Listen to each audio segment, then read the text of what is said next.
सभी को good morning. सभी स्टूडेंट ज्वाइन हो जाइए।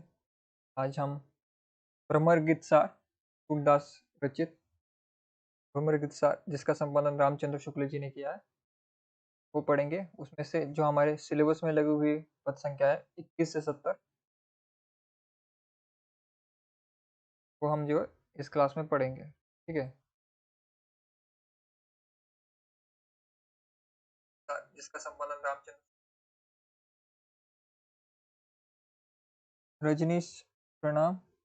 रजनीश जी सिंह जी प्रणाम। सभी को प्रणाम। सभी को गुड मॉर्निंग शुभ प्रभात। तो आज हम भ्रमर गीत सार पढ़ेंगे। ठीक है। कल हमने क्या पढ़ा था?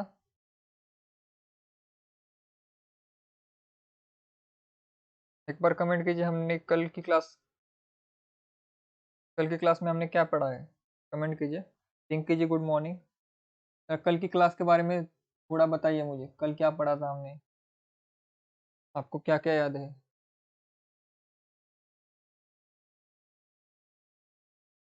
ठीक है।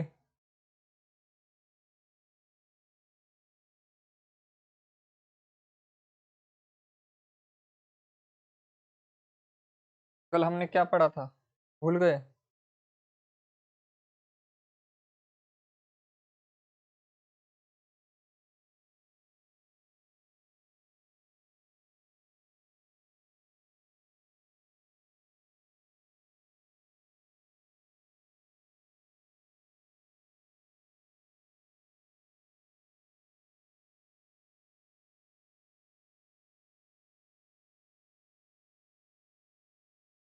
जी कल जयसी क्रुद्ध जो है पद्मावत का नागमती व्यूह खंड पढ़ा था हमने।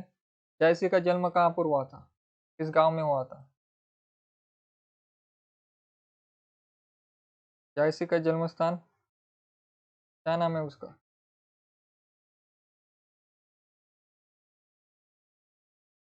कहाँ पर हुआ था जयसी का जन्म?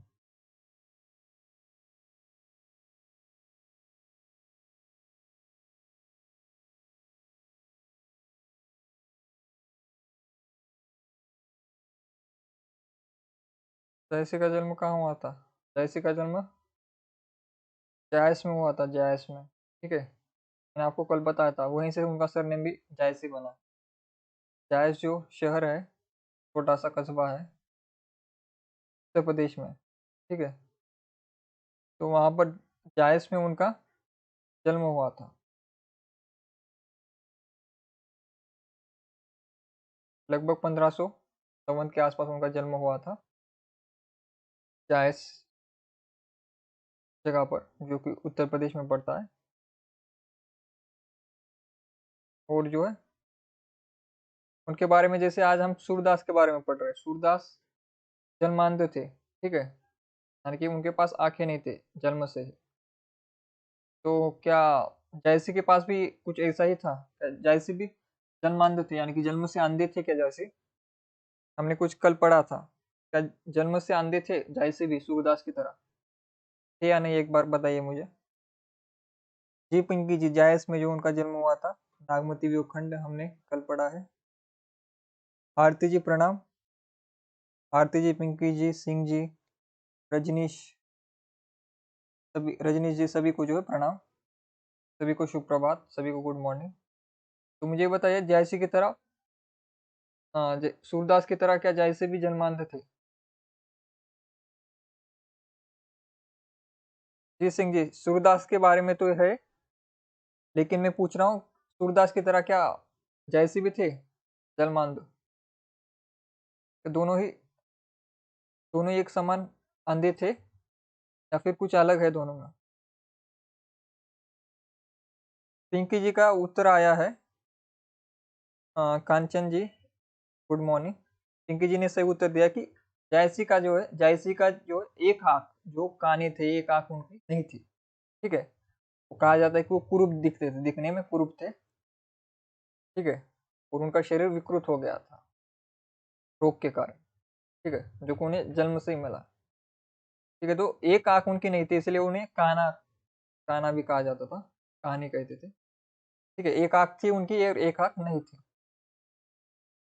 इसी प्रकार आपके सिलेबस में एक व्यक्ति की आत्मकथा है और उनकी भी एक आंख नहीं थी, चेचक के कारण उनकी एक आंख चली गई थी। कौन है वो, ये भी बता दीजिए फिर। ये आगे हम आगे विषय इस चल ही रहा है तो साथ में एक बता दीजिए कि आपके सिलेबस में एक आत्मकथा भी है, उसका जो नायक है, उसके जो लेखक है, उनकी भी एक आंख नहीं थी। कौन है वो? देखिए पूरा सिलेबस आपने पढ़ा होगा।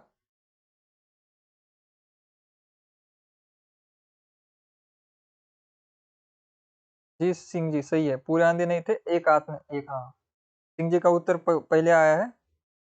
तुलसी राम जी, उनकी आत्मकथा हमारे सिलेबस में है, मुर्दैया। और उन्होंने कहा है कि वो बचपन से उनकी एक चेचक के कारण उनकी एक आंख जो है चली गई थी, एक आंख से उन्हें कम दिखाई देता था। इसी कारण उन्हें बहुत सी परेशानियां भी उठानी पड़ी। कौन सी परेशानियां? समाज की, ठीक है। तो एक आंख से वो ठीक से देख पाते थे, उनको एक आंख का कोई दुख नहीं था।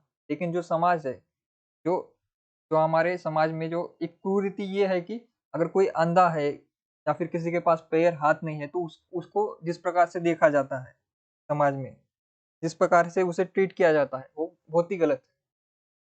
लेकिन मैं ये मानकर चलता हूँ कि आप हिंदी साहित्य के विद्यार्थी हैं और आप अगर कभी इस प्रकार से किसी व्यक्ति को देखें तो कम से कम आप उनका मजाक ना उड़ाएं, ठीक है। ठीक है, क्योंकि जो उन्हें ईश्वर ने दिया है उसके सहारे वो अपना जीवन अच्छे से जी रहे हैं। उन्हें कोई दुख नहीं है उस बात का। उन्हें दुख कब होता है? जब कोई उन्हें चिढ़ाता है, ठीक है। तो ऐसे चिढ़ाने वाला काम कम से कम साहित्य के विद्यार्थियों को कभी नहीं करना चाहिए, ठीक है। कोई अंधा है या फिर किसी के पास जो है कान नहीं है, किसी के पास हाथ या फिर पैर नहीं है, तो उनका आपको कभी भी मजाक नहीं उड़ाना, ठीक है। कोई दिखने में कुरूप दिखता है आपको तो उनका मजाक नहीं उड़ाना, या फिर चेचक के कारण किसी का आग चला गया या फिर माता आने के कारण उनके चेहरे पर दाग लग गए, जैसे तुलसी राम के चेहरे पर थे दाग। लेकिन ऐसे व्यक्तियों के साथ आपको जो है भेदभाव नहीं करना कभी भी, कि आप साहित्य के विद्यार्थी हो और जिस प्रकार से ईश्वर ने हमें बनाया है कि आपको स्वीकार करना चाहिए, ठीक है। और किसी को ईश्वर ने सुंदर बनाया है तो खुद की सुंदरता पर कभी अहंकार नहीं करना चाहिए, क्योंकि सुंदरता आपको आपके कारण, आपकी मेहनत के कारण नहीं मिली, आपके माता पिता के डीएनए के कारण मिली, ठीक है। उसमें आपका कोई हाथ नहीं है। अगर आप दिखने में सुंदर हो तो उसमें आपने कुछ नहीं किया, ठीक है। आपने कुछ मेहनत नहीं की थी। तो अगर आप सुंदर दिखते हो तो आपको अहंकार नहीं करना। अगर आप अगर आपको ईश्वर ने ऐसे कुछ दिव्यांग दिए हैं तो उस पर भी आपको दुख दुख नहीं मानना है, ठीक है। दोनों ही बातें आती है, ठीक है। सुंदरता पर गर्व नहीं करना आपको कभी, और ना ही किसी व्यक्ति का मजाक नहीं उड़ाना अगर उसकी आंख कान नाक नहीं या फिर पैर नहीं है तो, ठीक है। तो ये बात साहित्य के विद्यार्थियों को हमेशा ध्यान रखनी चाहिए। फिर हम यहाँ पर आते हैं सूरदास पर। सूरदास ने भ्रमर गीत लिखे है। तो भ्रमर गीत का जो सार जो है निकाल कर जो रामचंद्र शुक्ल ने किताब प्रकाशित की, लोक भारती प्रकाशन से ये किताब जो प्रकाशित हुई है। आपके जो थंबनेल, यूट्यूब के थंबनेल पे जो फोटो दिखी हुई है, दिखाई दे रही है, वही किताब का जो है कवर पेज है, ठीक है। ये शुक्ल ने इस किताब का संपादन किया था। तो सूरदास का भ्रमर गीत सार है, संपादन किया है रामचंद्र शुक्ल ने। हमारी इकाई 5 की ये जो है सिलेबस में लगी हुई है। इसमें से पद संख्या 21 से 70 तक जो है हमारे सिलेबस में लगी हुई है, ठीक है। आपको याद रखना है, ठीक है।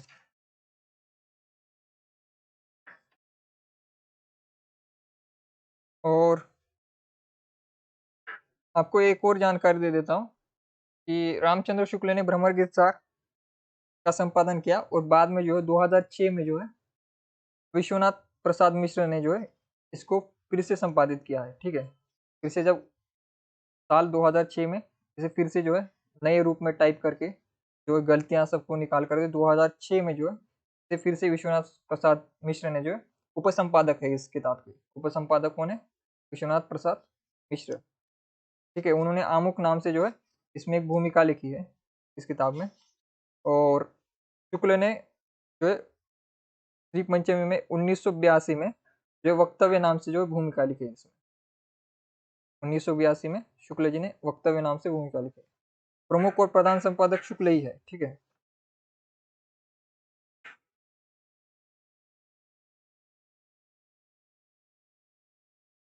ये थोड़ी बातें मैंने आपको बता दी क्योंकि इस प्रकार के जो है अभी प्रश्न पूछे जा रहे हैं, आमोक या फिर वक्तव्य किसने लिखा है, तो ये जानकारी मैंने आपको दे दी। ठीक है, इस किताब में 400 जो है पद है। कुल पद कितने हैं भ्रमर गीत सार में? 400। इसको भी याद रखना है आपको। इसमें कुल जो है 400 पद है। एक बार मैंने किताब से भी चेक किया, मेरे पास किताब है तो मैंने किताब से भी चेक किया है कि 400 ही पद है। ठीक है, भ्रमर गीत सार आचार्य रामचंद्र शुक्ल द्वारा संपादित महाकवि सूरदास के पदों का संग्रह है। ठीक है, उन्होंने सूरदास के भ्रमर गीत से लगभग 400 पदों को छांटकर भ्रमर गीत सार के रूप में प्रकाशित किया है। तो भ्रमर गीत सार, इसमें जो भ्रमर गीत के साथ जो सार शब्द जुड़ा हुआ है, ये सार शब्द क्यों जुड़ा हुआ है आपको पता चला? क्योंकि पूरा भ्रमर गीत जो है इसमें सूरदास का नहीं लिया गया, जो प्रमुख 400 पद है उनको ही छाट कर लिया गया, इसलिए भ्रमर गीत के साथ सार शब्द जुड़ा हुआ है। यानी कि जो सारांश है, जो इम्पोर्टेंट है, उसे ही शुक्ल जी ने 400 पदों में संपादित करके प्रकाशित किया है। ठीक है, तो ये बात आपको याद रखनी है। 21 से 70 पद संख्या हमारे पाठ्यक्रम में है, लेकिन कुल भ्रमर गीत सार में कितने हैं? 400 पद। ये 400 पद सूरदास के नहीं है, ये 400 पद संपादित शुक्ल जी के है। इससे ज्यादा पद जो है भ्रमर गीत ओरिजिनल में से ज्यादा पद हो सकते हैं। आचार्य रामचंद्र शुक्ल, हजारी प्रसाद द्विवेदी और श्याम सुंदर दास के अनुसार जो है सूरदास का जन्म जो है 1474 1474 ईस्वी सन में रुणकता नामक गांव में हुआ था।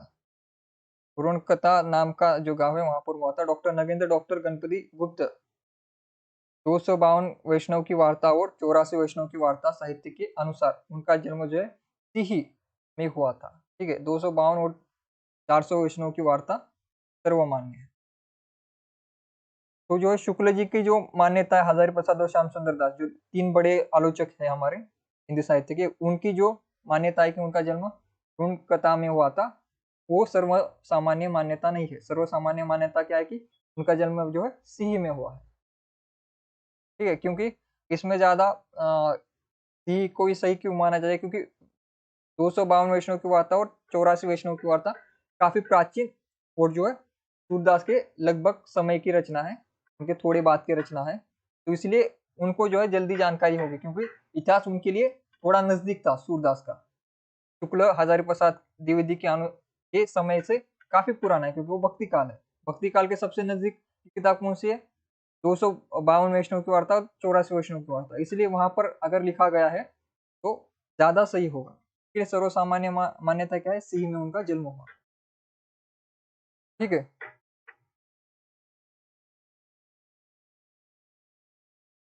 जन्म वर्ष क्या है उनका? 1474। 1474 में उनका जन्म हुआ था और निधन कब हुआ? 1583 में।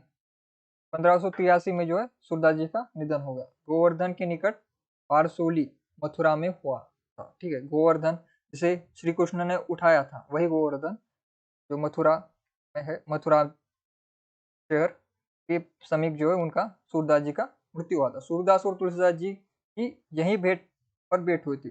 जैसे आपने अगर मानस का हंस पढ़ा हो, आपके सिलेबस में लगा हुआ है, मानस का हंस किसकी जीवनी है? मानस का हंस किसकी जीवनी है? मानस का हंस तुलसीदास जी की जीवनी है। ठीक है, लिखा किसने है? मानस का हंस लिखा किसने है, एक बार बताइए मुझे।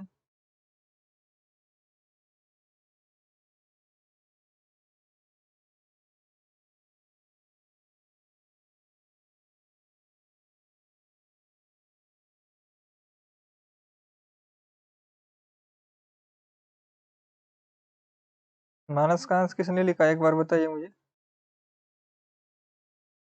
अमृतलाल नागर ने लिखा है। ठीक है, अमृतलाल नागर जी की रचना मानस का हंस जीवनी है।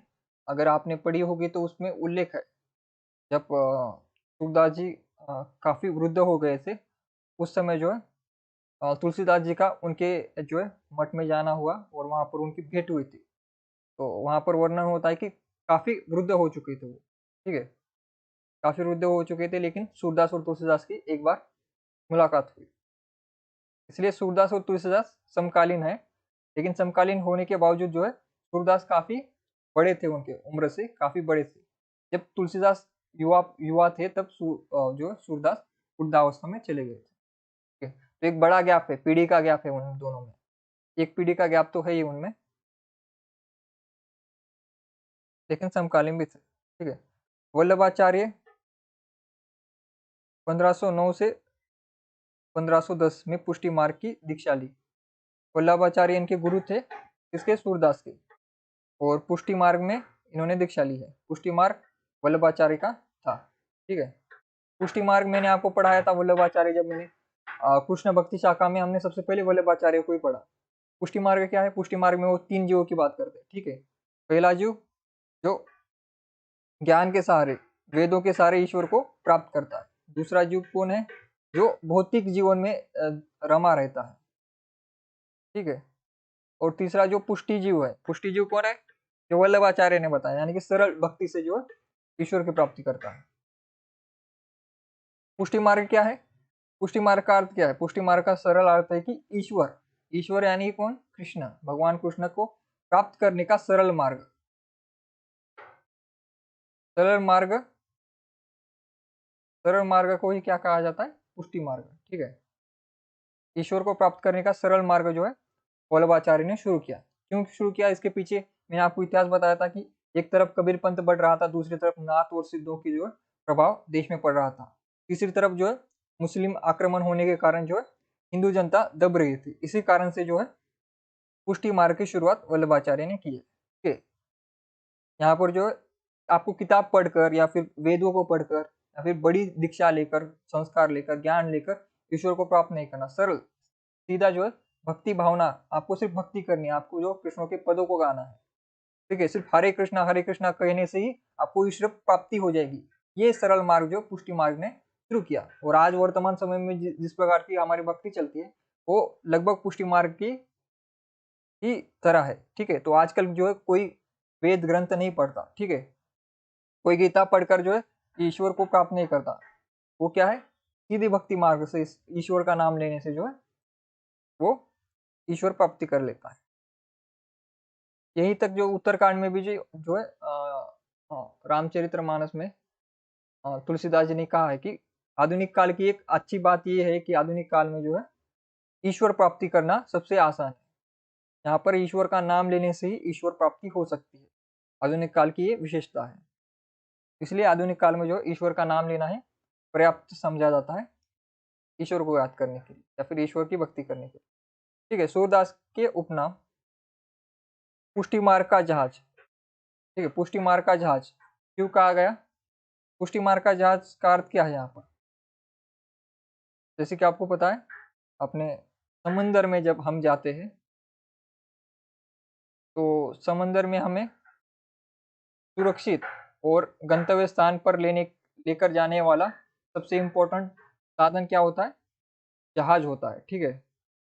हमारी शिप होती है। अगर शिप ही अगर टूट गई तो हम भी जो है डूब जाएंगे। जो सवारी है उसकी, सवार जो उसके ऊपर है।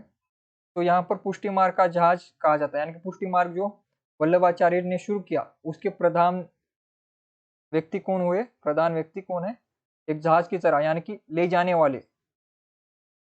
ठीक है? सबको सबको समाकर आगे बढ़ाने वाले लीडर की तरह कौन थे? सूरदास।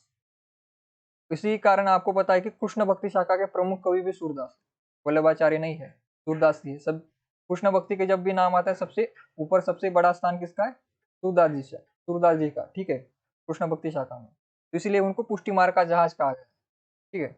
बेस जिसके बिना हम आगे नहीं बढ़ सकते। तो पुष्ट जब सूरदास जी की मृत्यु हुई तो उन्होंने कहा पुष्टि मार्ग का जहाज विठलनाथ ने कहा। ठीक है? विठलनाथ कौन थे? वल्लभाचार्य के बेटे थे। ठीक है? उनके बेटे थे ये।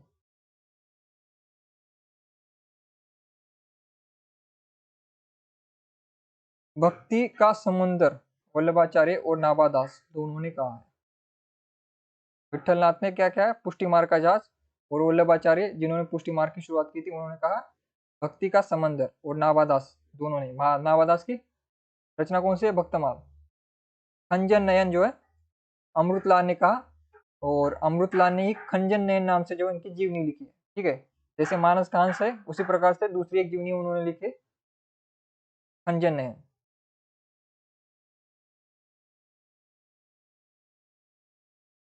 ये काफी प्रसिद्ध रचना है, ठीक है, ये आपको याद करनी है, परीक्षा में पूछी जाएगी, क्योंकि अमृतलाल नागर आपके पाठ्यक्रम में है, इसलिए उनकी बाकी रचनाएं भी आपको याद होनी चाहिए, एनटीए ये सी अपेक्षा करता है, ठीक है। खंजन का अर्थ क्या होता है, यहाँ पर लोग खंजन का अर्थ गलत समझेंगे। खंजन का अर्थ क्या है, खंजन नयन का अर्थ मुझे बताइए अभी।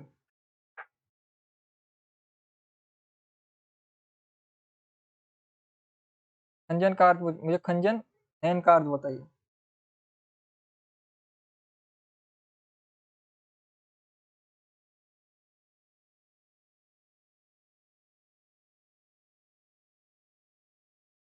ठीक है, रेखा जी सुप्रभात।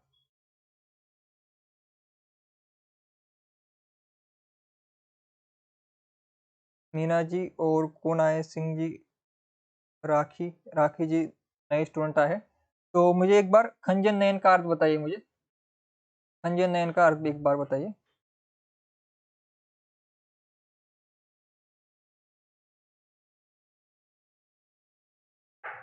ठीक है,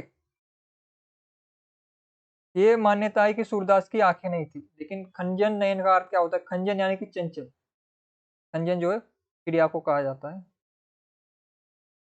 खंजन का अर्थ होता है चंचल, चंचल नयन।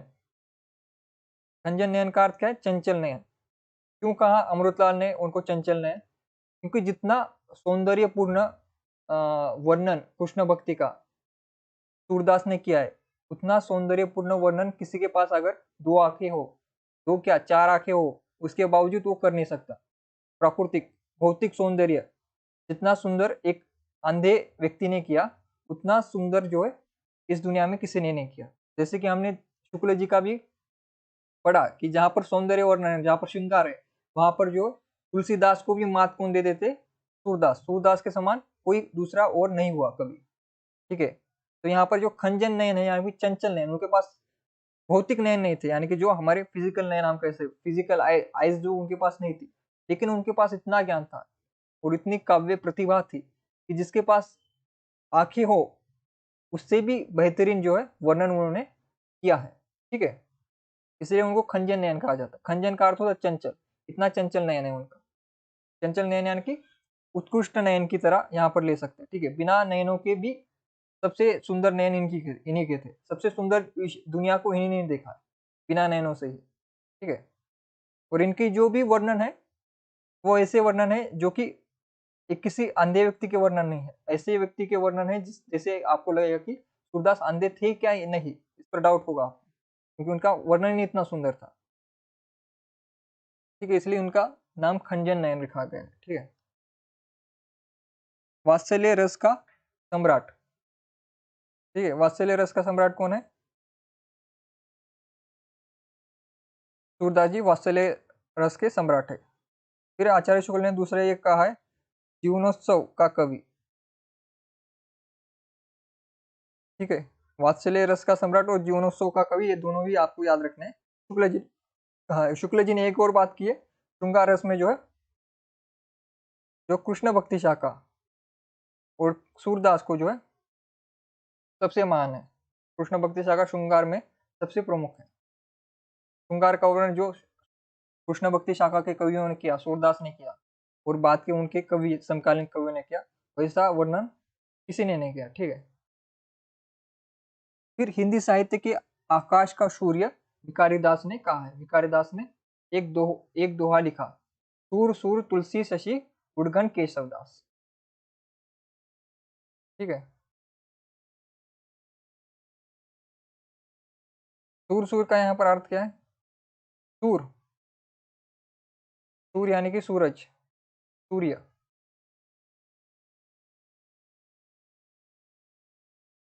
ठीक है। सूर्य जो है सूर्य के समान है, यानी कि सूर्य जो है सूरज के समान, सूर्य के समान है। तुलसी क्या है? शशि के समान, शशि चंद्र के समान।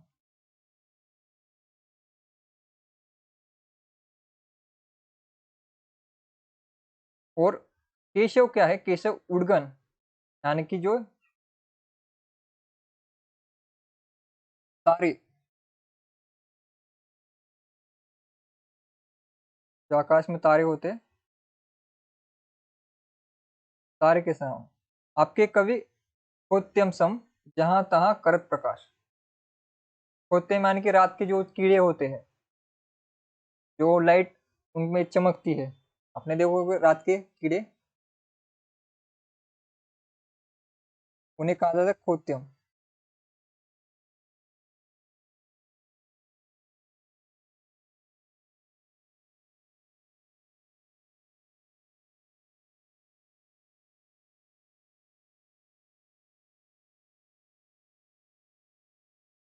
ठीक है,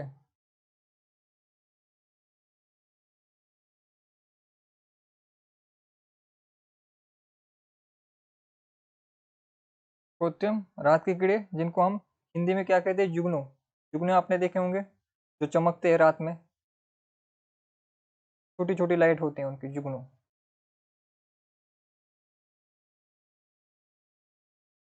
ठीक है, तो सूर्य जो है सूरज के समान है। सूरज आपको पता है सबसे बड़ा तारा है हमारे सूर्यमाला।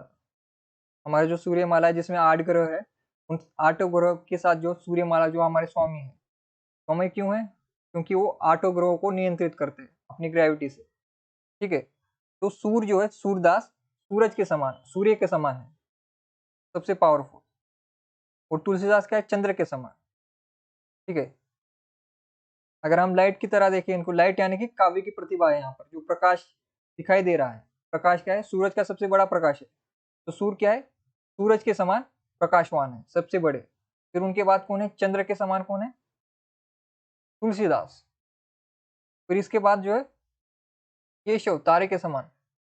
ठीक है, उनसे थोड़े छोटे। और आजकल के जो कवि है वर्तमान के, वो जुगनू के समान, जुगनू के समान है, यानी कि उनकी लाइट काफी छोटी है। और जुगनू आपको पता है रात में कहीं पर भी अपनी लाइट बिखेरते हैं। उनकी लाइट का जो है किसी को फायदा नहीं होता। जुगनू की जो प्रकाश है उससे कोई रोशनी नहीं होती बड़ी, उतने ही जितना उनका आकार है उतना ही उनकी जो है प्रकाश भी होता है, उससे कोई अंधेरा नहीं मिटता जुगनू से। तो यहाँ पर जो आज के कवियों पर जो टीका करते हुए कहते कि प्रकाश तो सूर्य और तुलसी और केशवदास में था, आजकल के कवि जो यहाँ वहाँ प्रकाश करते रहते हैं, यहाँ वहाँ पर भी कुछ भी पद लिखते रहते हैं। ठीक है, इस प्रकार से भिखारीदास ने सूर्य, तुलसी और केशवदास की जो है तारीफ की है। ठीक है,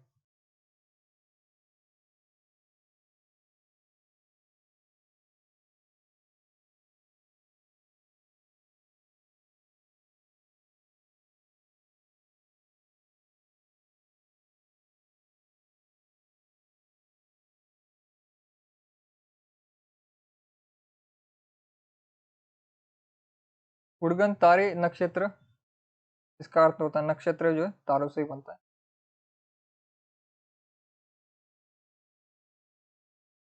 ठीक है, इसका अर्थ आपने समझ लिया, क्योंकि इसका अर्थ पूछा जा सकता है। ठीक है, प्रसिद्ध पंक्ति है भिखारी दास की।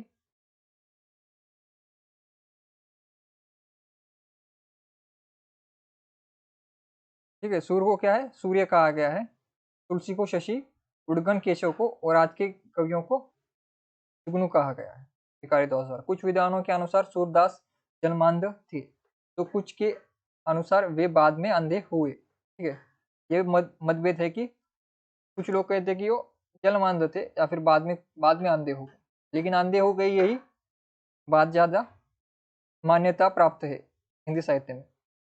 ऐसा कोई विद्वान नहीं है जो कि उन्हें ऐसा कहे कि उनके पास आंखें थी। ठीक है, मतभेद इसमें है कि उनमें वो जन्मांधे से या फिर बाद में अंधे हो गए, लेकिन अंधे तो थे। इन पर जो है सम्मति ज्यादा विद्वानों की। ठीक है, जन्मांध मानने वाले विद्वान कौन से? वार्ता साहित्य, जो कि गोकुलनाथ ने लिखी है, वार्ता साहित्य में इसका उल्लेख है।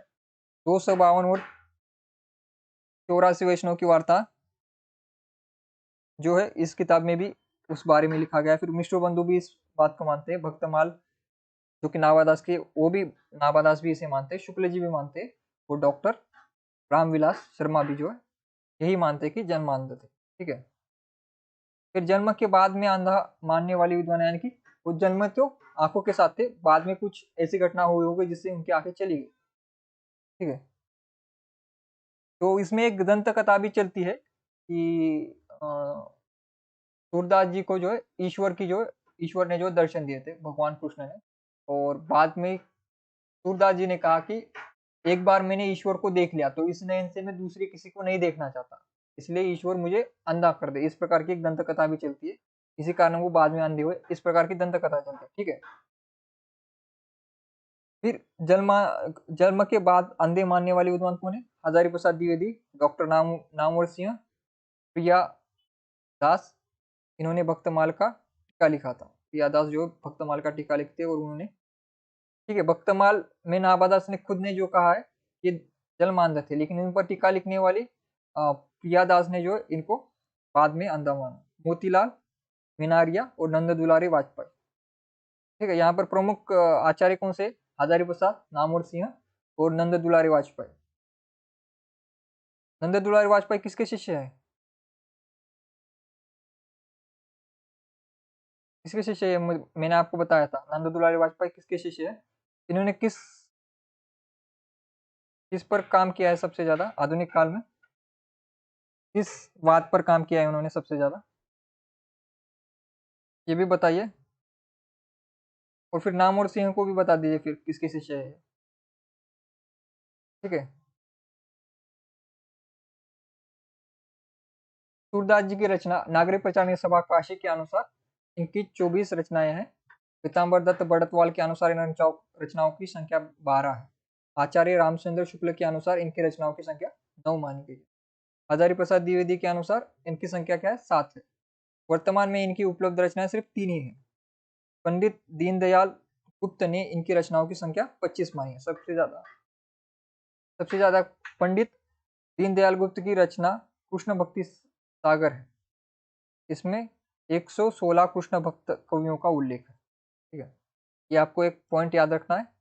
पंडित दीनदयाल गुप्त कौन है? जिन्होंने कृष्ण भक्ति सागर नाम से एक रचना लिखी जहां पर उन्होंने 116 कृष्ण भक्त कवियों का उल्लेख किया है। ठीक है।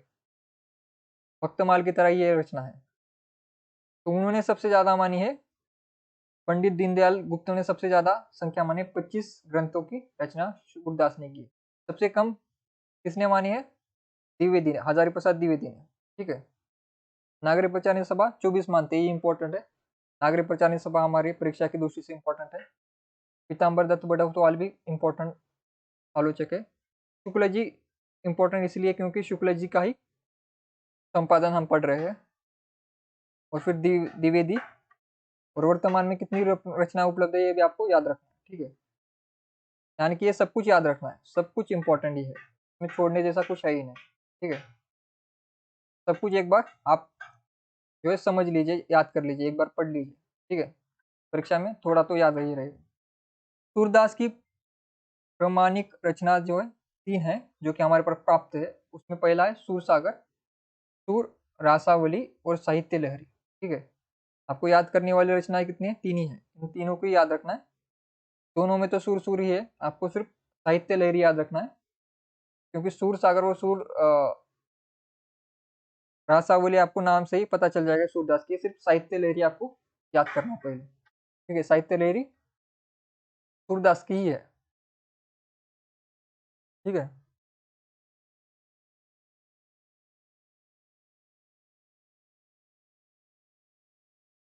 ठीक है। इसका उत्तर किसी ने नहीं दिया, एक बार मैं दे देता हूँ। नंद दुलारे वाजपेयी जो है, मैंने आपको बार बार कहा था, नंद दुलारे वाजपेयी जो शुक्ल जी के शिष्य थे। ठीक है। ये शुक्ल जी के शिष्य है। शुक्ल कौन? आचार्य रामचंद्र शुक्ल, यहाँ जो ऊपर है यहाँ पर, इनके शिष्य है ये। ठीक है। और शुक्ल ने जहाँ पर अपना इतिहास समाप्त किया, छायावाद, उसी छायावाद पर जो है नंद दुलारे वाजपेयी ने काम किया है। ठीक है। छायावत के प्रमुख आलोचक है नंद दुलारे वाजपेयी। नामवर सिंह जो है हजारी प्रसाद द्विवेदी के जो है शिष्य है। ये कहाँ के थे? जेएनयू के थे। ठीक है, 2019 में अभी इनकी मृत्यु हुई है, 19 में है, ज्यादा समय नहीं हुआ। हमारे समकालीन जो है आलोचक है नामवर सिंह।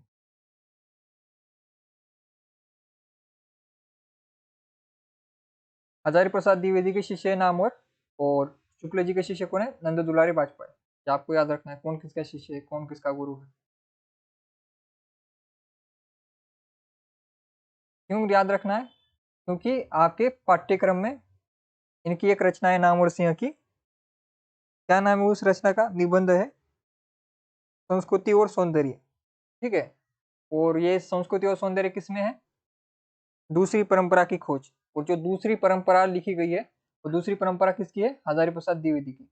और संस्कृति और सौंदर्य में किसके बारे में लिखा गया? मूल रूप से हजारी प्रसाद द्विवेदी के बारे में। द्विवेदी की रचना शैली, उनकी आलोचना, उस पर ही जो है नामवर सिंह ने बताया कि उनकी आलोचना किस प्रकार की थी, उनके दृष्टिकोण किस प्रकार का था। इसलिए याद रखना है, क्योंकि उनके शिष्य थे ये, इसलिए गुरु की महानता को बता रहे थे, गुरु के कार्य को बता रहे थे, गुरु को नजदीक से देखा है, तो गुरु के बारे में उन्होंने स्वतंत्र रूप से पूरा ग्रंथ लिखा है, दूसरी परंपरा की खोज, कि उसमें सारा निबंध है, और सारे निबंध जो है मूल रूप से हजारी प्रसाद द्विवेदी के ऊपर है। ठीक है, इसलिए गुरु शिष्य परंपरा आपको याद होनी चाहिए। सूर सागर की रचना श्रीमद् भागवत पुराण के आधार पर हुई है। श्रीमद् भागवत पुराण जो है ग्रंथ, इसी के आधार पर जो है इसकी रचना हुई सूर सागर की। इसमें पदों की संख्या नाबादास ने 1.25 लाख मानी है। सूर सागर में कितनी पद माने हैं? 1.25 लाख पद माने हैं। वार्ता साहित्य में भी पदों की संख्या 1.25 लाख मानी गई है। वर्तमान में सूर सागर में 4,936, लगभग 5,000 जो है पद हमें मिलते हैं। मूल रूप से कितने मिलते हैं? 4,936 सूर सागर में। सूर सागर का संपादन किसने किया है? श्याम सुंदर दास ने किया, और इसे नागरिक प्रचार सभा काशी से 1922 में प्रकाशित करवाया था। इसमें पदों की संख्या 4,936 है। कुछ विद्वान पदों की संख्या 6,000 भी मानते हैं। सूर सागर में कुल 12 अध्याय है, जिन्हें स्कंद कहा गया है। ठीक है, क्योंकि सूर सागर आपके परीक्षा के दृष्टिकोण से इंपॉर्टेंट रचना है। सूर सागर सूरदास की रचना है, इसका संपादन 1922 में जो है श्याम सुंदर दास जी ने किया था, और यही हमारे पास उपलब्ध ग्रंथ है। ठीक है, और इसमें हमारे पास उपलब्ध संख्या कितनी है अभी पदों की? 4,936 पद ही हमारे पास उपलब्ध है। मूल रूप से कितने पद थे किसी को पता नहीं है, लेकिन कुछ विद्वान इसे 6,000 तक मानते हैं।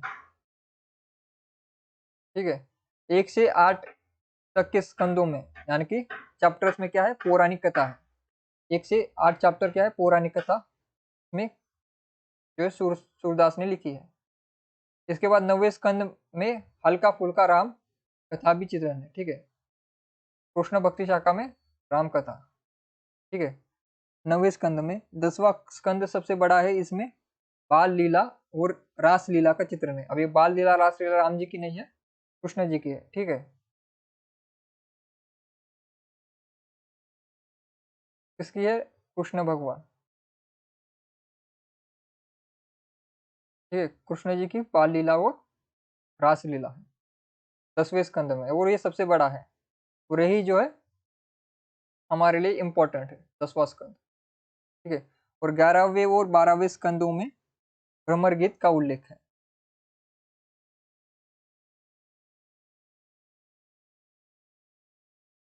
अभी भ्रमर गीत पर आते हैं। भ्रमर गीत, सूरदास जी ने भ्रमर गीत नाम की कोई पुस्तक नहीं लिखी है। श्रीमद् भागवत पुराण के 46, फिर 47, और उसके बाद जो है 63 और 67 वे स्कंदों में एक प्रसंग आता है। श्री कृष्ण के मित्र उद्धव को ज्ञान और योग का अहंकार हो जाता है, तभी श्री कृष्ण उद्धव को गोपियों के पास भेजते हैं, जहां पहुंचकर उनका भ्रम दूर होता है। तो ये मूल कथा है। मूल कथा कहाँ की है? ये सूरदास की नहीं है। ये हम उल्लेख किसका करें? श्रीमद् भागवत पुराण का उल्लेख करें। ठीक है, भागवत पुराण में भ्रमर गीत का उल्लेख कहाँ पर है? तो ये मैंने बताया, ये 4 स्कंदों में हमें मिलता है।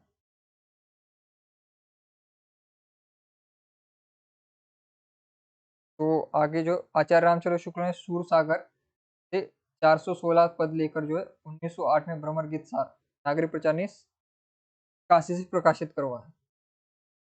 ठीक है, अभी हमें 400 ही पद मिलते हैं किताब में, और अभी लोक भारती प्रकाशन से प्रकाशित होती है। लोक भारती प्रकाशन राजकमल प्रकाशन का ग्रुप है। ठीक है, लोक भारती से अभी प्रकाशित होती है, और अभी हमें केवल 400 ही मिलते पद। ठीक है, अभी को जो किताब है उसमें देखा जाए तो 400वां पद है, कृष्ण वचन उद्धव प्रति। अंत में कृष्ण जो उद्धव को बताते हैं। अंतिम क्या है? आपने प्रसिद्ध है, आपको याद भी होगा, उद्धव मोहि ब्रज बिसरत नाही, वही अंतिम पद है इसका।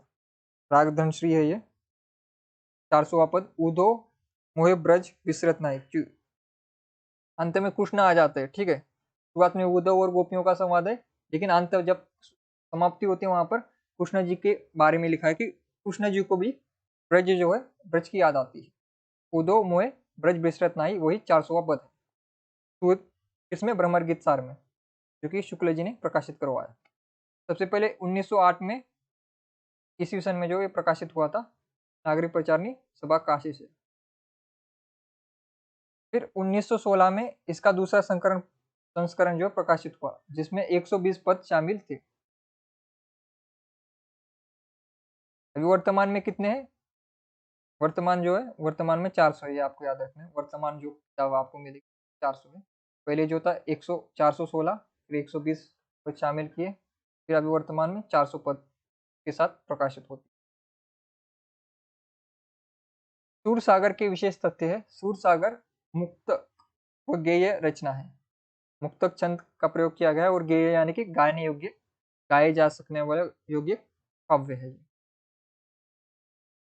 ठीक है, इसमें 68 तरह के रागों का प्रयोग किया गया है। ठीक है, राग केफी, राग धनश्री, मल्लार, इस प्रकार के जो राग है, इसमें 68 राग है। क्योंकि ये प्रश्न पूछा जा सकता है, भ्रमर गीत सार में जो है कितने रागों का प्रयोग किया गया है? तो 68 रागों का प्रयोग किसने किया है? 68 रागों का प्रयोग किसने किया? शुक्ल जी ने किया है। 68 रागों का प्रयोग शुक्ल जी ने किया है। किसने किया है मुझे बताइए? डॉक्टर नागेंद्र ने इसे संगीत कोश कहा है। इंपॉर्टेंट इंपॉर्टेंट है ये, आपको इसे याद करना है। संगीत कोश किसने कहा है? नगेंद्र ने संगीत कोश कहा है। ये बताइए 68 राग का प्रयोग किसने किया है? शुक्ल ने किया है। बता तो दीजिए किसने प्रयोग किया है इसना। आचार्य रामचंद्र शुक्ल ने इसे उपालंब यानी कि उलाना काव्य कहा, क्योंकि यहाँ पर उलाना कौन देते हैं? ये भी मुझे बताइए, उलाना कौन देते हैं? कृष्ण देते हैं। कृष्ण राधा को उलाना देते हैं। कौन किसको देता है मुझे बताइए? कृष्ण राधा को देते हैं, क्योंकि राधा तो उनके साथ शादी नहीं करती, इसलिए कहते हैं। बताइए, उलाना कौन किसे दे रहा है यहाँ पर? आचार्य हजारी प्रसाद द्विवेदी जी ने इसे स्त्रियों का विशाल काव्य कहा है। ठीक है, यहाँ पर इंपॉर्टेंट पॉइंट आ गया है। स्त्रियों का विशाल काव्य किसने कहा है? इस प्रकार के ही प्रश्न पूछे जाएंगे अभी। इस प्रकार से एनटीए का आपको मूड दिखाई दे रहा है, तो एनटीए का इस प्रकार का मूड बन गया है। इस प्रकार के प्रश्न पूछ रहा है, स्त्रियों का विशाल काव्य किसने कहा, ऐसा प्रश्न आ सकता है, तो आपको याद रखना है। संगीत कोश किसने कहा, ऐसा प्रश्न आ सकता है। ठीक है, 2 प्रश्न पूछे मैंने। 68 तरह के रागों का प्रयोग किसने किया है, और उपालंब किसने किसको दिया है? भाई शुक्ल ने लिखी है। भ्रमर गीत सार शुक्ल ने लिखी है। फिर सूरदास क्या कर रहे थे? सूरदास ने संपादित किया था। सूरदास ने संपादित किया है, फिर शुक्ल ने संपादित किया है। सब एडिटर है। संपादन करना यानी कि सिर्फ जमा करना। शुक्ल ने कुछ नहीं किया, शुक्ल जी ने सिर्फ जमा किया है। ठीक है, 68 प्रकार के प्रयोग किसने किए? शुक्ल ने नहीं किए। ये प्रयोग किए है सूरदास ने किए हैं। ठीक है, दिमाग कहाँ पर है, ध्यान कहाँ पर है, मैं यही देखना चाहता था आपका। सूरदास, और ये प्रयोग इससे पहले किस में आते, भागवत पुराण में। ठीक है, भागवत पुराण से लिया गया है प्रयोग, फिर बाद में सूरदास ने किए हैं। ठीक है, तो 68 तरह के रागों का प्रयोग सूरदास ने किया है, शुक्ल जी ने नहीं है। ठीक है, और रूपालंब कौन देते हैं, उलाहना गोपिया देती है। गोपिया किसको देती है, उद्धव को देती है, कृष्ण को नहीं है। यहाँ पर कृष्ण राधा का कोई संबंध ही नहीं है उलाहना में। यहाँ पर संबंध किसका है, गोपियों का और उद्धव का। उद्धव कौन है, कृष्ण के दोस्त, ठीक है, मित्र, सखा। तो उद्धव जो है गोपियों के पास गए थे योग सिखाने के लिए, तो वहां पर उलाहना देती है वो। हम आगे पढ़ेंगे किस प्रकार से उलाहना देती है। उलाहना एक प्रकार से क्या, चिढ़ाना कह सकते हैं आज की भाषा में। उलाहना देना, चिढ़ाना किसी को। ठीक है,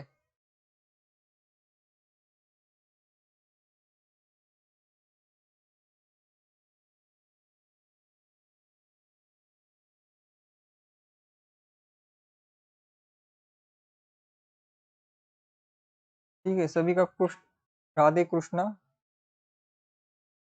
गोपियां, हाँ हाँ, गोपियां उद्धव को देती है, सही है। ठीक है, ये 2-3 पॉइंट आपको याद रखने हैं। ठीक है, संगीत कोश नगेंद्र ने कहा, हजारी प्रसाद ने स्त्रियों का विशाल काव्य कहा, सूरदास के माध्यम से सगुण भक्ति का मंडन और निर्गुण भक्ति का खंडन किया गया है। ये इंपॉर्टेंट पॉइंट है। और एक खंडन और मंडन किसके द्वारा करवाया है, ये भी मुझे बताइए। सूरदास ने किसके मुख से कहलवाया है, सगुण और निर्गुण का खंडन किसके मुख से कहलवाया है। ठीक है, जैसे निर्गुण और सगुण का भेद तुलसीदास ने मिटाया था, किसके द्वारा, भगवान शिव के द्वारा। ठीक है,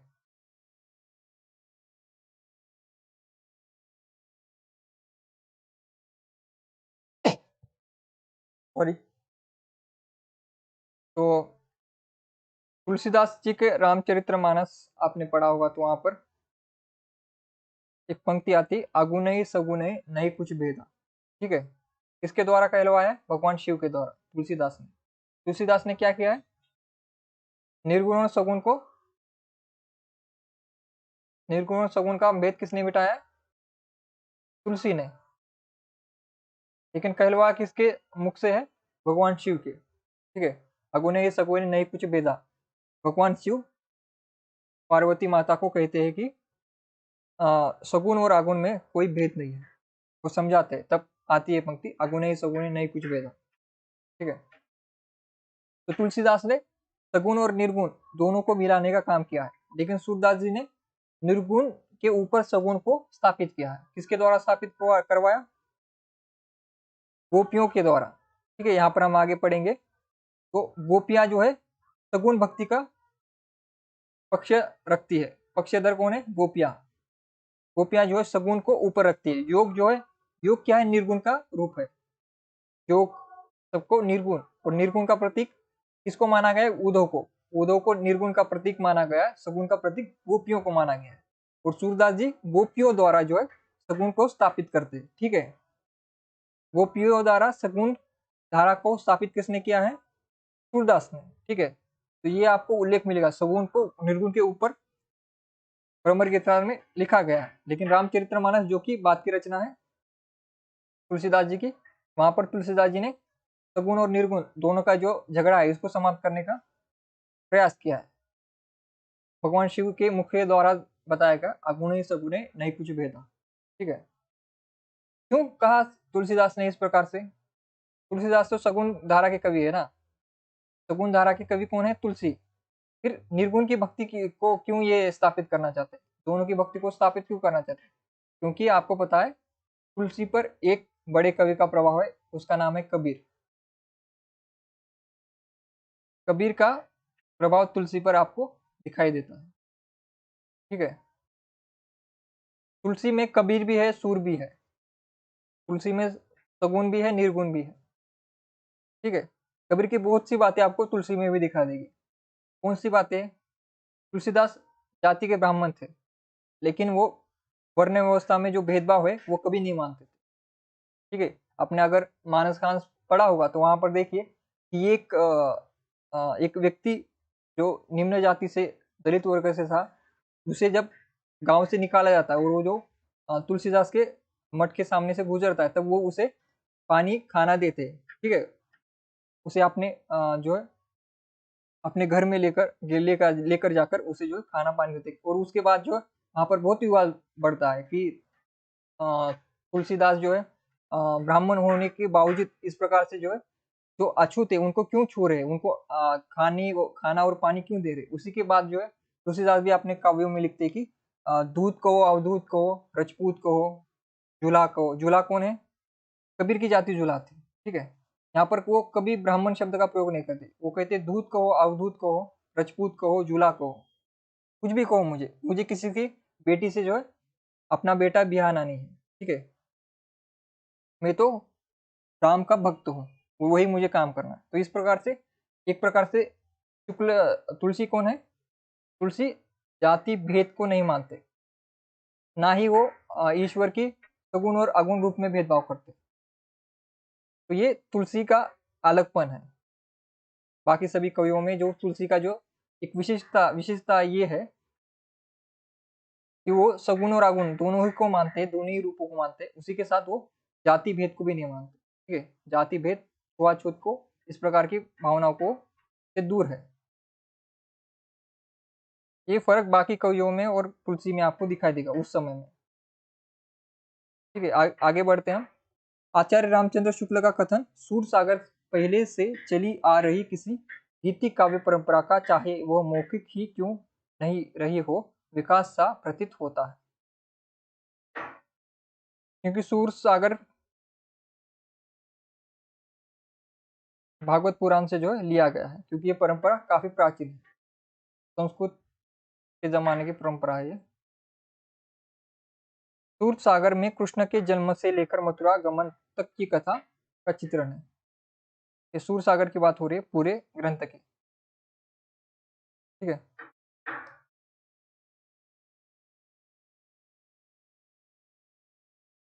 और मथुरा जाने पर जो है आपको एक और रचना मिलेगी हमारी हिंदी खड़ी बोली के पहला महाकाव्य प्रिय प्रवास। ठीक है, इसके बाद की कथा आपको प्रिय प्रवास में मिलेगी, जब वो चले जाते हैं मथुरा से, मथुरा गमन के बाद की कथा आपको अयोध्या सिंह उपाध्याय हरिवत की आपको प्रिय प्रवास में मिल जाती है। ठीक है, सूर सारावली रचना जो दूसरी है इनकी, सूर सारावली में पदों की संख्या 1103 है। गुरु प्रसाद होत यह दर्शन तरस तर बसर परस प्रवीण। सुर सारावली में इस पद के माध्यम से सूरदास जी ने अपनी अवस्था के बारे में बताया कि उनकी अवस्था कितने हो गई थी, 67 वर्ष की।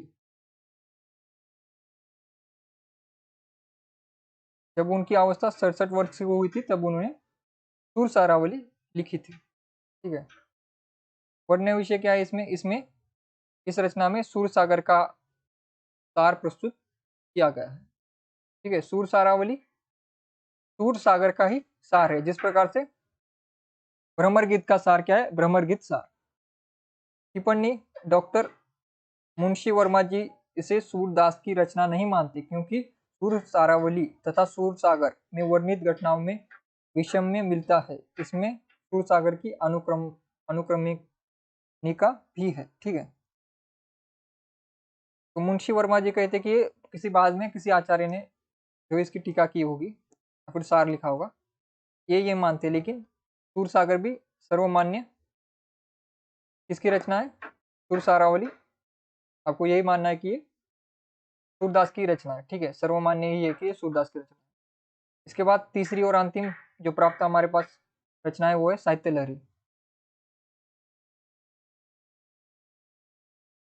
इसमें पदों की संख्या 118 है। नागरिक प्रचार सभा काशी से इसे प्रकाशित किया गया है। कुछ रचनाकार मूल रूप से इसमें 288 पद मानते हैं। साहित्य लहरी की रचना सूरदास जी ने नंददास जी को काव्य शास्त्र की शिक्षा देने के लिए की थी। ठीक है, सूर्य ने नंदों को शिक्षा देने के लिए, काव्य शिक्षा देने के लिए ये रचना लिखी है, आपको याद रखना। इसमें सूरदास जी के दृष्टिकूट पदों का संकलन भी है। साहित्य लहरी में सूरदास जी ने अपने वंश का संकेत भी करते हुए स्वयं को चंद्रबरदाई का वंशज माना है। ये इंपॉर्टेंट पॉइंट है, ये परीक्षा में पूछा जाता है। दृष्टिकूट के पद कहाँ पर मिलते हैं? नंददास की शिक्षा के लिए लिखी गई रचना, और इसमें उनका वंश बताया जाए चंद्रबरदाई, जो कि हमारे प्रथम महाकवि है, हिंदी साहित्य का प्रथम महाकवि, जिनकी रचना है पृथ्वीराज रासो, वही चंद्रबरदाई की बात की जा रही है। चंद्रबरदाई के वंशज है सूरदास। ठीक है, ठीक है। हिंदी के प्रथम महाकवि चंद्रबरदाई के वंशज कौन है? सूरदास। कहाँ पर उन्होंने उल्लेख किया? साहित्य लहरी में अपनी वंशावली का संकेत उन्होंने अंतिम पन्नों पर किया है। ठीक है, उनके वंशज कौन कौन थे सभी के बारे में, और वहां पर चंद्रबरदाई का उल्लेख भी आता है।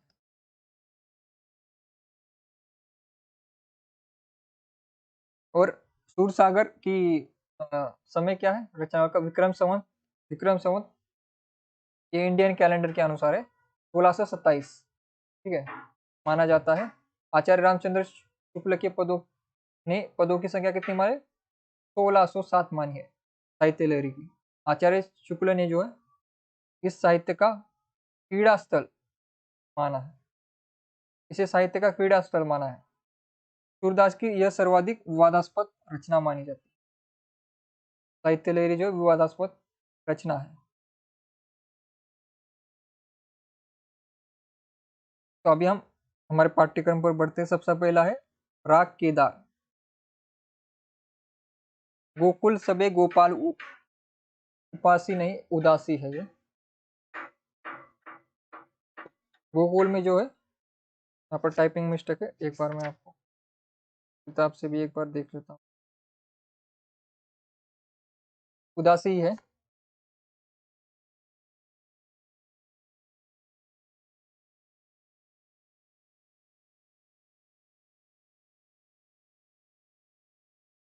गोकुल सबे गोपाल उदासी, यानी कि गोपाल में क्या? गोपाल में गोपिया और गोपाल यानी कि पुरुष और स्त्री दोनों का ही समावेश है। ठीक है, जोग अंग साधत ये ऊधो ते सब बसत ईश्वर पुरकाशी।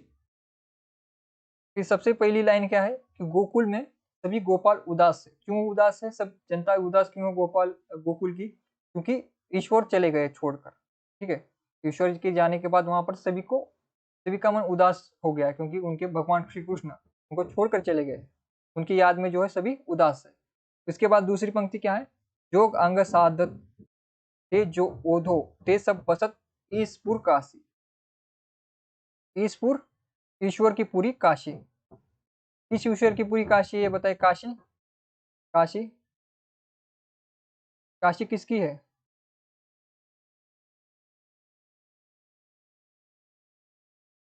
तो यहाँ पर गोपिया जो है उद्धव को उलाना देना दूसरी लाइन से शुरू करती है। क्या कहती है कि जो योग योग जो सिखाते हैं, योग योग ये सब कुछ जो सिखाते हैं, वो तो काशी में बसते हैं, यानी कि वहां पर उनका गढ़ कहाँ पर? काशी में। तो उद्धव तुम काशी चले जाओ, यहाँ पर गोकुल में तुम्हारा कोई काम नहीं है। ठीक है, यहाँ पर सिर्फ भगवान कृष्ण जी का स्थान है। अगर तुम्हें योग योग सिखाना है तो आप काशी चले जाओ। ईश्वर काशी, ईश्वर की काशी। किस ईश्वर की काशी ये तो बताइए मुझे।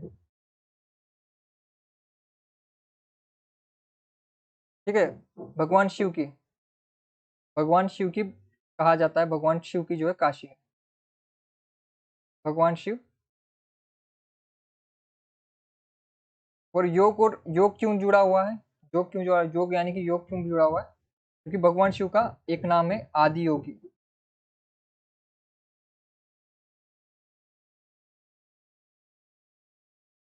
ठीक है, भगवान शिव का एक नाम है आदि योगी। आदि का अर्थ होता है प्रथम, प्रथम योगी। इस पूरे संसार के प्रथम योगी जिन्होंने योग की शुरुआत की वो है भगवान शिव। ठीक है, योग ध्यान इन सभी की शुरुआत जो है भगवान शिव ने की है। ठीक है, हम जो ध्यान लगाते हैं, हम जो योग करते हैं आज जिसे योगा कहा जाता है, ये सभी जो है भगवान शिव से ही शुरुआत हुई है इसकी। इसके साथ सारे नृत्य कला, इसीलिए नटराज कहा जाता है भगवान शिव को। तो सारी कलाओं की भी शुरुआत जो है भगवान शिव ने की है। नृत्य कला की भी जो है शुरुआत भगवान शिव ने की है। भगवान जब तांडव करते हैं भगवान शिव, तो वहीं से जो नृत्य की कलाएं शुरू हुए। ठीक है। यद्यपि हरि हम तजी अनाथा करी तदपि रहती चरणी तर रासो। ठीक है। यद्यपि यानी कि यहाँ पर कहती है गोपियां कि भगवान भगवान कृष्ण ने जो है हमें तज दिया, हमें छोड़ा है, हमें छोड़ के चले गए, अनाथ करके चले गए, लेकिन फिर भी हमारे मन में कौन है? कृष्ण ही है। ठीक है। यहाँ पर उद्धव को बताती है, समझाती है। अपनी शीतलता ही न छाड़त यद्यपि है शशि राहु राशि। ठीक है। तो ये एक दंत कथा है। यहाँ पर आपको ये जो तीसरी लाइन है यद्यपि शीतलता, अपनी शीतलता ता ही नहीं छाड़ यद्यपि है शशि राहु राशि। तो ये इसके पीछे एक दंत कथा ये है कि जो राहु है, राक्षस राहु, इसके बारे में कहा जाता है कि जो चंद्र है हमारा, चंद्र पर जो है जब अमावस्या होती है, जहाँ पर चंद्र जो है पूरा गायब हो जाता है, या फिर चंद्र जब अमावस्या की शुरुआत होने लगती, धीरे धीरे चंद्र के आकार जो छोटा होने लगता है, तो इसके कारण जो एक दंत कथा चलती है कि राहु जो है चंद्र को निगलने का प्रयत्न करता है। ठीक है। तो यहाँ पर कहना क्या चाहती है गोपियां कि राहु से पीड़ित चंद्र है, वो हर 15 दिन में आकर जो है उसे खाने का प्रयत्न करता है, उसको ढकने का प्रयत्न करता है, फिर भी जो है ऐसे दुष्ट व्यक्ति का संगत होने के बावजूद जो है शीतलता जो कौन नहीं छोड़ा? चंद्र। चंद्र शीतल है, उनका उसका प्रकाश जो है शीतल है। तो जिस प्रकार से चंद्र अपना गुण नहीं छोड़ता, इसका दूसरा उदाहरण हम जैसे देख सकते हैं, जैसे चंदन, चंदन पर सांप लिपटता है लेकिन चंदन में विष कभी भी फैलता नहीं। ठीक है। तो इसी प्रकार से चंद्र पर राहु का जो है प्रकोप होता है, वो उसको निकल निकल जाता है, लेकिन उसके बावजूद भी चंद्र अपना गुण, अच्छाई, अपनी शीतलता छोड़ता नहीं। उसी प्रकार गोपियां भी जो योग भी कितना भी सिखाओ, हम कृष्ण भक्ति नहीं छोड़ेंगे। ठीक है।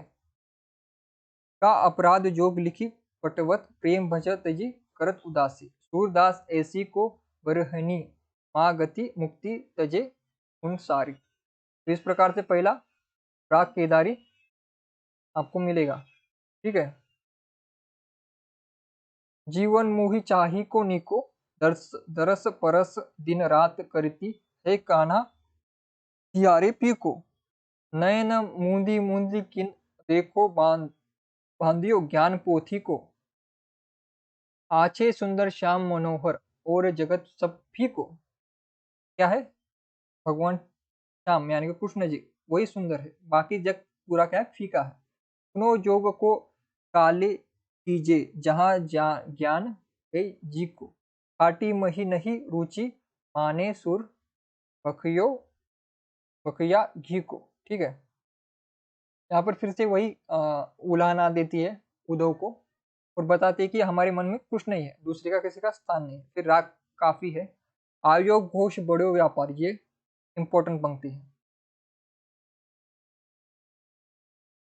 ठीक है। आयोग घोष बड़ो व्यापारी, घोष का अर्थ होता है गांव। गांव कौन सा? गोकुल। गोकुल में कौन आया? व्यापारी आया है। गांव में एक व्यापारी आया है। व्यापारी कौन है? उद्धव। उद्धव जो है व्यापारी आया है। लादी खे गुण ज्ञान जोग, व्यापारी आया, क्या बेचने आया है? ज्ञान जोग बेचने आया। योग बेचने कौन आया है? व्यापारी उद्धव। लादी खेप गुण ज्ञान की, ज्ञान जोग की ब्रज में आन उतारी। ठीक है। तो हमारे गांव में गोपियां कहते कि हमारे गांव में एक व्यापारी आया है, उद्धव को उलाहना देते हुए। उद्धव को व्यापारी कहकर उलाहना देते और कहते कि तुम बड़े व्यापारी हो, लाद कर लाए हो बड़ी बड़ी बोरियों में क्या? ज्ञान जोग, और ब्रज में आकर उसको उतार रहे हो, यहाँ पर व्यापार करना चाहते हो। किसका? ज्ञान और योग का। ठीक है।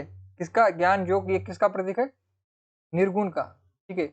निर्गुण का प्रसार करने आए हो यहाँ पर तुम। ठीक है। निर्गुण का प्रसार करने आए हो बेटा, यहाँ पर नहीं चलेगी तुम्हारी दाल, नहीं गलेगी। इस प्रकार से उलाना देती है।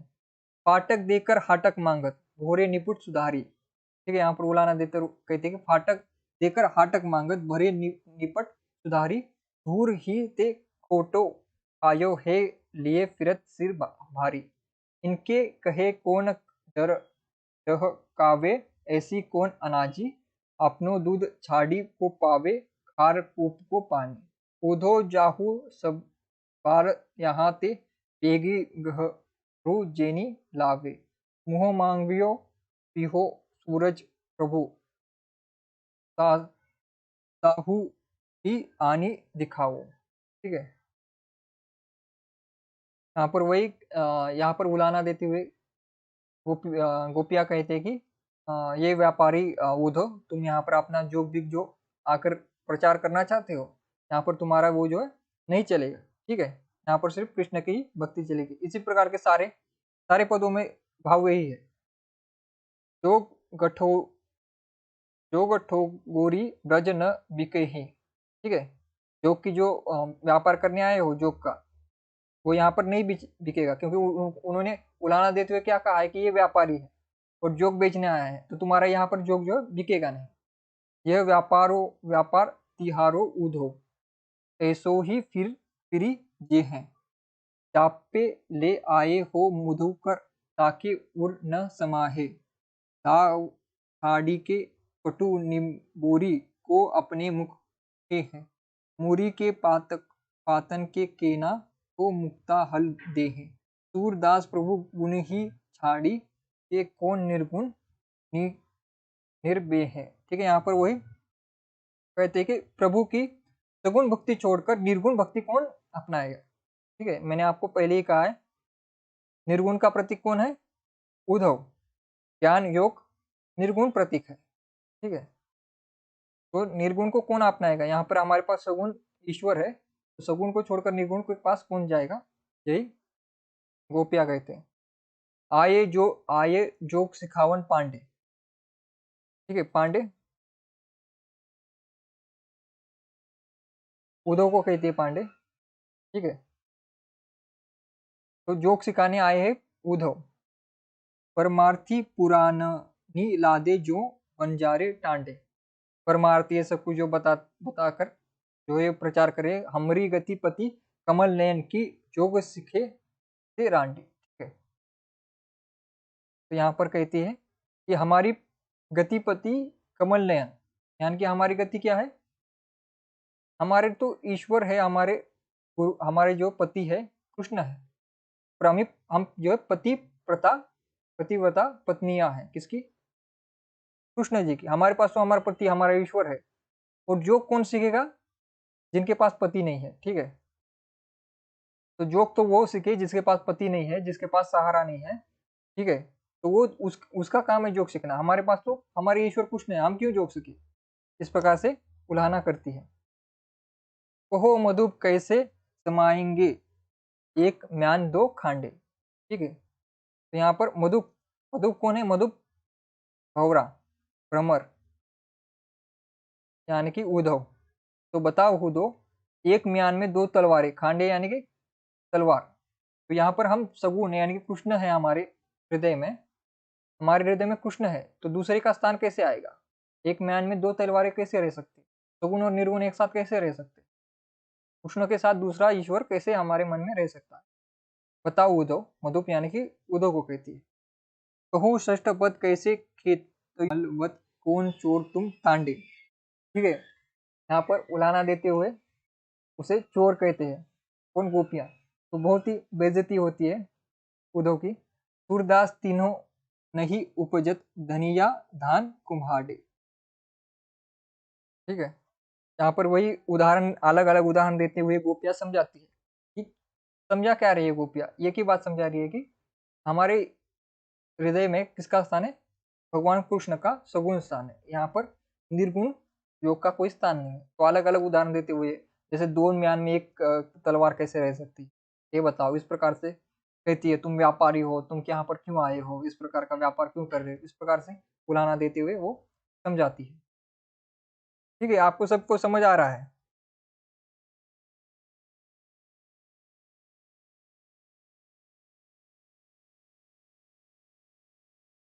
ठीक है, आपका कोई प्रश्न है रेखा जी?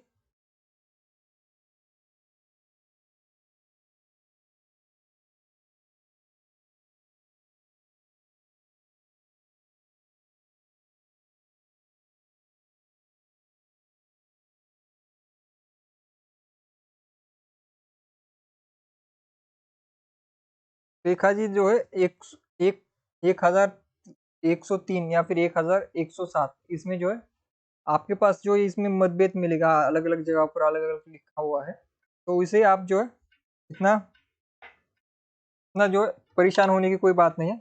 इस प्रकार का प्रश्न जो है पूछा नहीं जाएगा ना भी डिटेल में, ठीक है। तो 1 से 7 भी आप जो है मान सकते हो, उसमें कोई डाउट नहीं है, ठीक है। अलग अलग, क्योंकि अलग अलग मतभेद होने के कारण हम ओरिजिनल किताब हमारे किसी के पास नहीं है, इसी कारण जो अलग अलग मतभेद है। जैसे कि ये भी हमारे पास जो भ्रमर गीत सार है, अभी जो 400 पद प्रकाशित होती है, लेकिन सबसे पहले प्रकाशित हुआ था तो 116 थे, ठीक है, 416 थे। तो इस प्रकार से मतभेद थोड़े होते ही रहते हैं।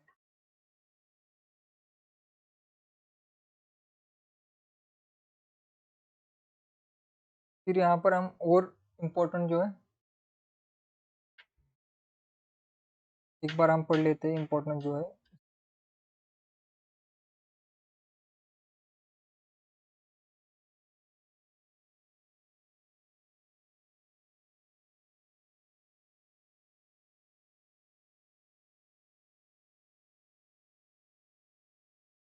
ये सभी आप एक बार देखिए। राग जो है, राग सारंग, राग धनश्री, राग मल्लार, इस प्रकार के सारे जो है राग इसमें लिखे गए हैं। काफ़ी बड़ा है, इसे जो पढ़ने के लिए, इसके अर्थ समझाने के लिए कम से कम 4-5 दिन तो लग सकते हैं, इसलिए जो हम जो इम्पोर्टेंट है वही पढ़ रहे हैं, ठीक है। अंतिम राग है राग रामकली। अंतिम राग क्या है? राग रामकली राग है।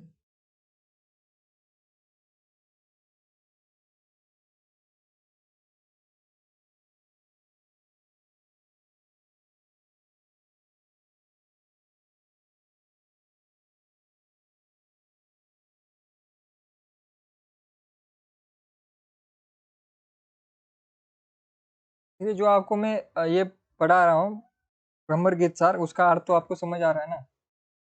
इसमें कोई डाउट हो तो आप बताइए।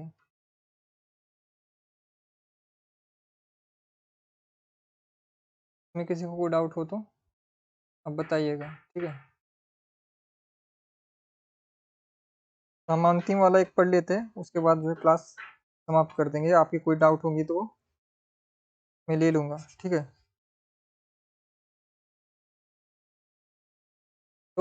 तो हम माने बात तुम्हारी, अपनो ब्रह्म दिखाऊं, उद्धव मुकुट पीताम्बर धारी। भीजी है तब ताको सब गोपी, सही हरि हे गुरुगारी। भूत समान बतावत हमको, चारहु श्याम बिसारो। हे मुख सदा सुधा अंशवत, हे ते विष क्यों अधिकारी। सूरदास प्रभु एक अंग पर, बीजी रही भजनारी।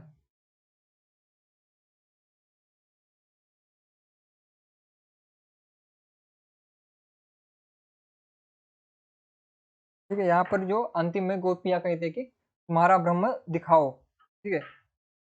उद्धव का ब्रह्म निर्गुण है, निर्गुण ब्रह्म को हम आंखों से नहीं देख सकते। तो यहाँ पर उलाना, अंतिम उलाना क्या देती है? अंतिम में कहती है कि हम तुम्हारी बात मानेंगे, ठीक है, तुम पर विश्वास करेंगे, लेकिन तुम्हारा ईश्वर तो दिखाओ कहाँ पर है, ठीक है। अंत में क्या कहती है? तुम्हारा ईश्वर तो दिखा दो, कौन है ईश्वर तुम्हारा, किस प्रकार का दिखता है, इसके बारे में वो पूछती है,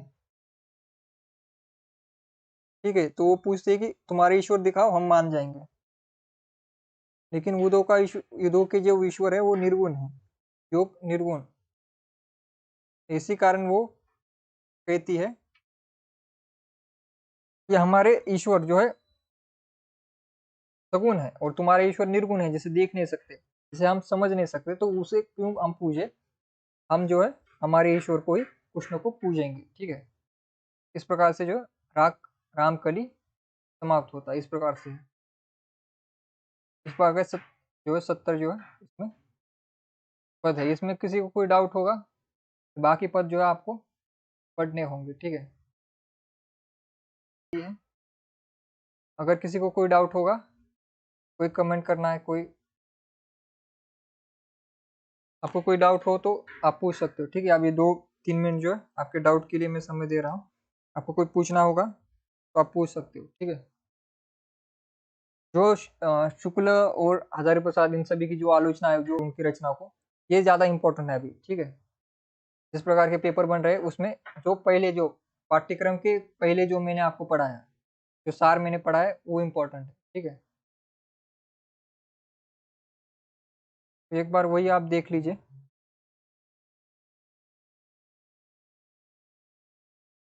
ठीक है, आज की क्लास यहीं पर समाप्त करते हैं।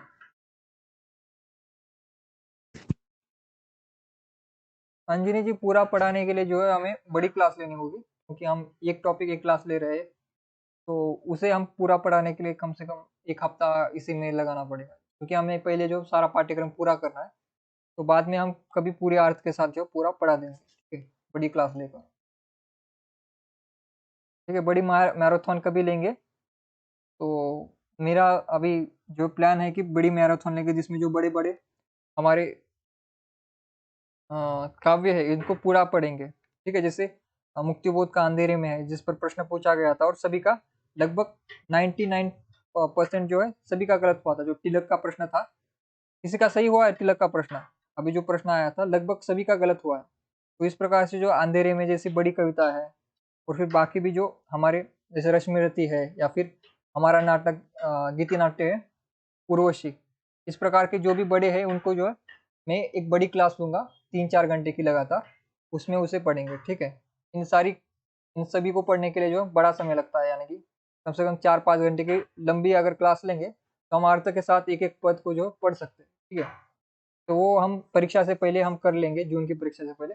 पहले हमें जो पूरा पाठ्यक्रम समाप्त करना है। पाठ्यक्रम जैसे ही समाप्त हो जाएगा हमारा, कहानी का, कविता का, उपन्यास का, आत्मकथा जीवनी का, तो हम जो है उसे भी शुरू कर देंगे, ठीक है।